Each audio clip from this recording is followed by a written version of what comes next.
Buenas tardes. Ante todo, permítame que felicite a la Sociedad Española de Cardiología y a AstraZeneca por esta iniciativa en organizar estos avances en síndrome coronario agudo. Espero que sea el principio de una larga amistad que permita realizar muchos de estos encuentros en el futuro. Y además quiero agradecer la oportunidad que se me brinda de estar aquí, además como el primer ponente. Me toca abrir un poco la temática, ¿no? Bien, yo les hablaré de la epidemiología del síndrome coronario agudo, basado precisamente, tal vez me podrían ir poniendo las diapositivas, basado en este artículo que se mencionaba hace un momento. En este artículo hemos intentado agregar muchas piezas de información, desde estudios poblacionales a estudios clínicos, estudios epidemiológicos, que nos han permitido sintetizar de alguna forma un sistema que permite predecir el número de casos que se van a producir de síndrome coronario agudo en España de ahora hasta el 2049, que es hasta donde el INE proporciona estimaciones de población y de datos demográficos, ¿no? Sin más, les recuerdo que la cardiopatía isquémica constituye la causa individual de muerte mayor en nuestra sociedad, tanto en hombres como en mujeres. Esto es así desde hace mucho tiempo. En mujeres ha ido pasando de la primera a la segunda en algunos momentos, pero en conjunto es la primera. Las cardiovasculares, las enfermedades cardiovasculares en conjunto producen un gasto extraordinario en nuestra sociedad, 7.000 millones de euros, en una parte en costes directos, otra parte en costes indirectos, y la cardiopatía isquémica, el infarto de miocardio concretamente, se estima en aproximadamente 2.000 millones de euros, la mitad en costes directos, la otra mitad en costes indirectos. Esto representaría algo así como unos 15.000 euros por infarto, 111 euros por habitante y año.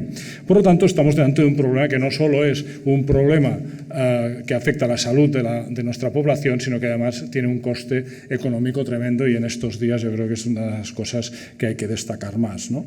En su conjunto, y mirando bastante atrás, desde el año 68 concretamente, podemos ir más atrás, pero desde el año 68 el conjunto de enfermedades cardiovasculares ha ido bajando, y curiosamente las cerebrovasculares han bajado un poco más que la cardiopatía isquémica. Este es un dato que indica que la prevención primaria se ha abocado bastante más al control de la presión arterial, que es lo que más se relaciona con las enfermedades cerebrovasculares, y no ha podido hacerlo tanto en otros aspectos que afectan a la cardiopatía isquémica. Esto es tanto cierto para hombres como para mujeres en esta otra diapositiva, aunque en las mujeres no se ha llegado a cruzar todavía las dos tendencias, ¿no? Pero déjenme que les exponga cómo se compara esto en el entorno europeo. Ustedes pueden decir, bien, en España han ido bajando las enfermedades, la mortalidad por enfermedad coronaria, pero es que esto también ha pasado en el norte de Europa. Fíjense que ellos partían de unas tasas muy elevadas y han caído a tasas relativamente más bajas, probablemente las han dividido por 2 o incluso más, ¿no?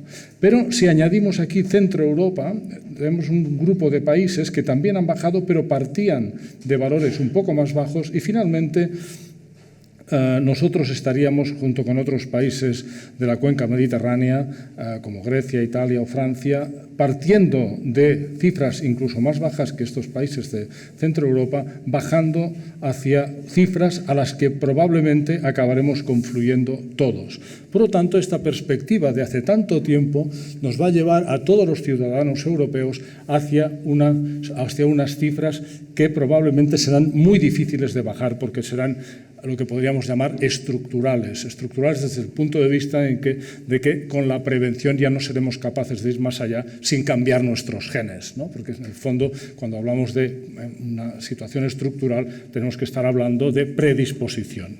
Entonces, esta es la situación, pero tenemos otros datos que también nos gusta mucho contrastar, que serían los datos relacionados con la incidencia de infarto de miocardio, que es otro magnífico indicador, pero que lamentablemente no abunda abunda mucho y quedó bastante parado a partir de que se terminó el estudio Mónica, que algunos de ustedes, los de más edad, seguramente todavía recuerdan, ¿no? Allí veíamos que España también estaba, igual que con la mortalidad, en las zonas más bajas de este triste ranking, ¿no? En la parte de arriba tendríamos pues, los países que también son del norte de Europa, aquí tendríamos algunos de Centro Europa, etcétera, ¿no? Pero a pesar de que existen estas diferencias, lo cierto es que la enfermedad coronaria es la enfermedad que más mata a nuestra población. Es decir, esto no es ningún argumento para no prestarle atención. Todo lo contrario, por lo que veremos en las siguientes diapositivas. Alguna buena noticia sí tenemos. La buena noticia es que cuando analizamos una tendencia, en este caso de los años 90, en la tasa de incidencia, hemos tenido la ocasión de hacerlo en una región del noreste,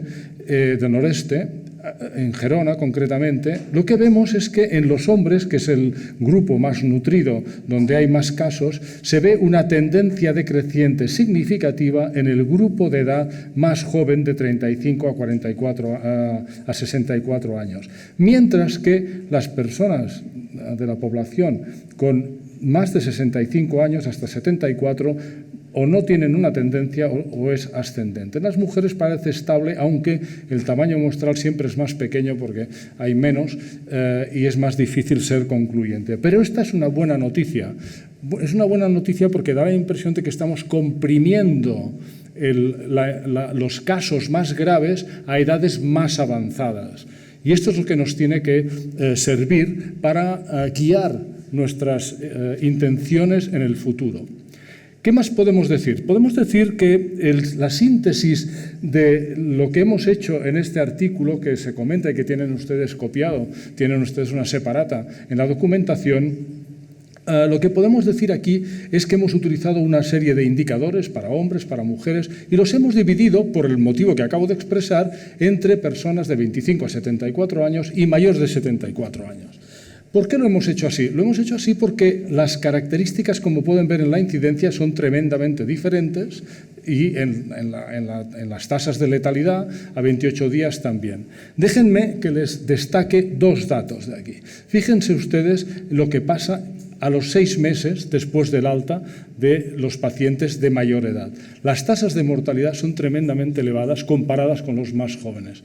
No nos dejemos llevar por la euforia de haber bajado muchísimo la letalidad hospitalaria en los últimos años, porque hay un grupo de la población, las de mayor edad, que todavía presenta tasas muy elevadas de mortalidad después del alta, por un síndrome coronario agudo, en este caso un infarto.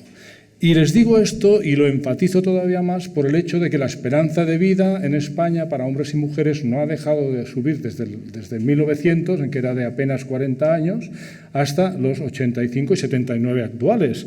Por lo tanto, el problema va a venir progresivamente a casa, ¿no? Además, la demanda sanitaria es algo que viene perfectamente asociado a este incremento de esperanza de vida, ¿no? O sea, el gasto sanitario, esto según edad, funciona de esta manera, en una especie de J o de U, según cómo se mire, y el mayor gasto sanitario, tanto en hombres como en mujeres, se produce después de los 65-70 años. Por lo tanto, ahí, si hacemos un poco este ejercicio de combinar información económica con información sanitaria, nos daremos cuenta de que hacia el año 2050, y esto ligará con lo que voy a mostrar al final de mi exposición, fíjense que el gasto sanitario en este momento, a pesar de que tenemos una población determinada, va a ir aumentando con esta población, pero hacia esta época, el hecho de que va a haber muchísima gente por encima de los 75 años va a hacer que el gasto sanitario aumente tremendamente en esa época. Estamos hablando del 2050, ¿de acuerdo? Y probablemente muchos de nosotros no estaremos en activo en esa época, pero es nuestra obligación pensar en qué hacemos para prevenir esta situación tan desagradable. La magnífica noticia que tenemos aquí es que desde el año, digamos, desde los años 70, 80, principios de los 80, en que la letalidad a 28 días se situaba en 18% de los pacientes que entraban con un infarto, se ha colocado en un 4% en estos últimos 20, 25 años o 30 años, ¿no? Estas son magníficas noticias y esto es el sistema sanitario a quien hay que agradecérselo y probablemente también a la disponibilidad de nuevos fármacos que podemos utilizar ahora y antes no estaban disponibles. 51% de esta reducción se debe a los fármacos, 30 y tantos por ciento a los nuevos procedimientos invasivos que aparecieron en esta zona de aquí de la figura, ¿no? Son datos tremendamente importantes. ¿Qué les puedo decir sobre la validez de estos datos? La validez de los datos se comprueba al comparar los datos de mortalidad estimados con nuestro sistema con los obtenidos en el sistema, en el INE, y vemos que tenemos una sobreestimación de 1,2 comparado con los oficiales, pero les tengo que decir que esto está basado en la investigación de los certificados de defunción y, por lo tanto, probablemente nuestras cifras sean más próximas a la realidad que las oficiales, ¿no? Lo mismo nos pasa con los datos de ingresos hospitalarios, en la que la estimación es muy poco por encima de la estimada también por el INE, que se basa en un muestreo, ¿no? Permítanme entonces que les sintetice lo que va a pasar este año, más o menos de forma aproximada. Va a haber unos 115.000 síndromes coronarios agudos en el 2013 y la primera mala noticia es que un 30% de estos, cuando sean infartos, o un 26% cuando sean en general síndromes coronarios agudos, van a morir sin ni tan solo llegar a un hospital.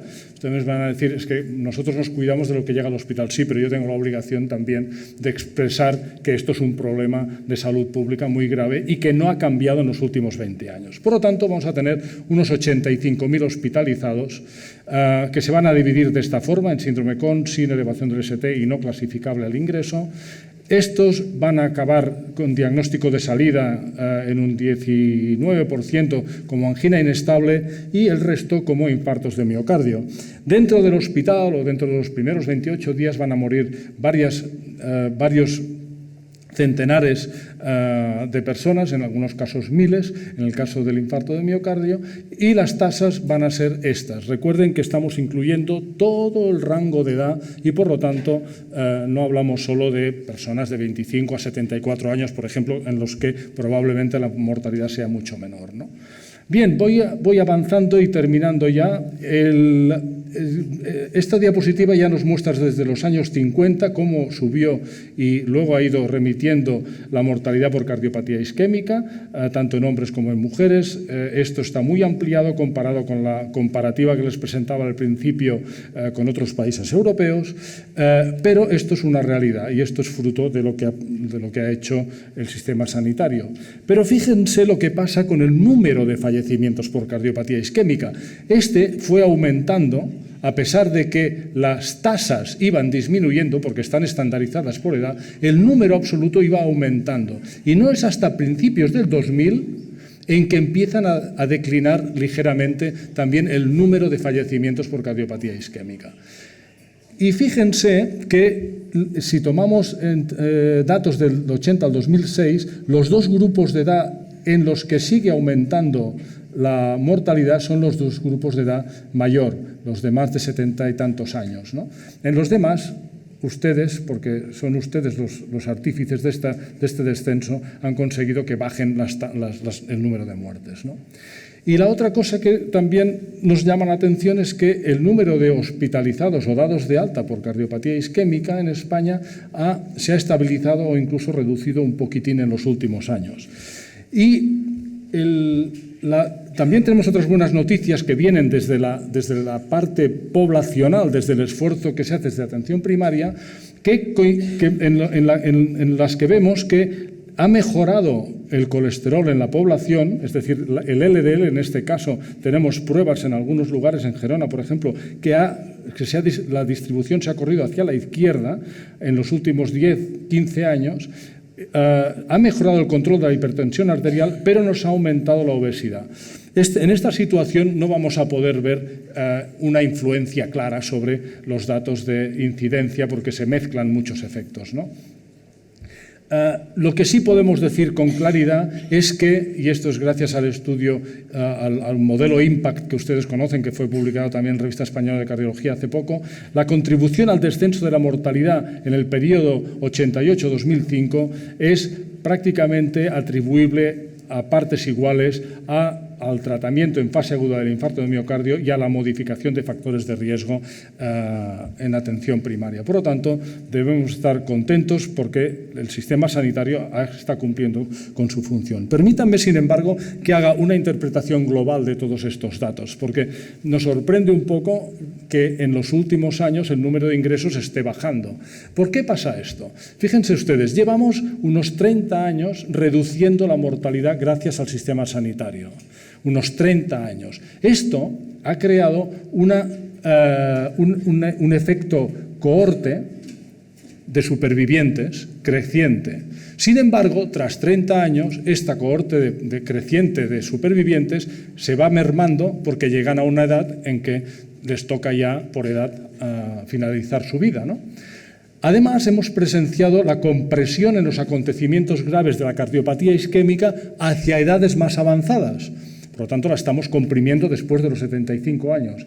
La incidencia de cardiopatía isquémica, hasta donde sabemos, es estable. No ha aumentado ni disminuye. La reducción de mortalidad en fase aguda lleva 30 años ejerciéndose. La prevención primaria de la cardiopatía isquémica también ha mejorado. Y, finalmente, la prevención secundaria también ha mejorado. Con todos estos factores, la prevalencia y los reingresos por cardiopatía isquémica se han reestabilizado y ha aumentado la esperanza de vida, lógicamente, ¿no? Hace tiempo yo presentaba esta ilustración, ¿no? Y decía, si representamos la incidencia de una enfermedad por un chorro de agua que cae en un barreño, ¿no? Y la mortalidad pues por un desagüe, y si estos están equilibrados, pues la prevalencia se va a mantener más o menos constante. Sin embargo, si cerramos un poco la mortalidad, que es lo que ha pasado en los últimos 30 años, lo que nos va a pasar es que la prevalencia nos va a aumentar, la cantidad de agua sube, ¿no? Lo que estamos asistiendo en este momento a un reequilibrio porque la mortalidad se ha vuelto a abrir un poco debido a este efecto cohorte envejecida. ¿De acuerdo? Esta es la visión. Y termino con esta diapositiva que ilustra lo que creemos que va a pasar dentro de 30 años prácticamente, y ya lo ha mencionado el doctor Zequier hace un momento, pero los grupos de edad más avanzada, los del baby boom de los años 50, lo recuerdan ustedes muy bien, van a alcanzar esta edad. Habremos comprimido la enfermedad a estas edades avanzadas y la gente más joven se va a mantener con una más o menos estable tasa de incidencia, pero el número de casos va a aumentar. Prácticamente se va a duplicar, tanto en hombres como en mujeres, dentro de unos 30 años. Y no quiero terminar esto sin mencionar dos cosas. Primero, que la mayor parte de estos datos han sido recogidos por un gran número de profesionales de hospitales españoles, de centros de investigación, y muchos de estos datos han sido posibles gracias a nuestro estudio, Regicor, cuyo 35 aniversario celebrábamos hace unos días. El doctor Bertomeu tuvimos el honor de que nos cerrara el acto.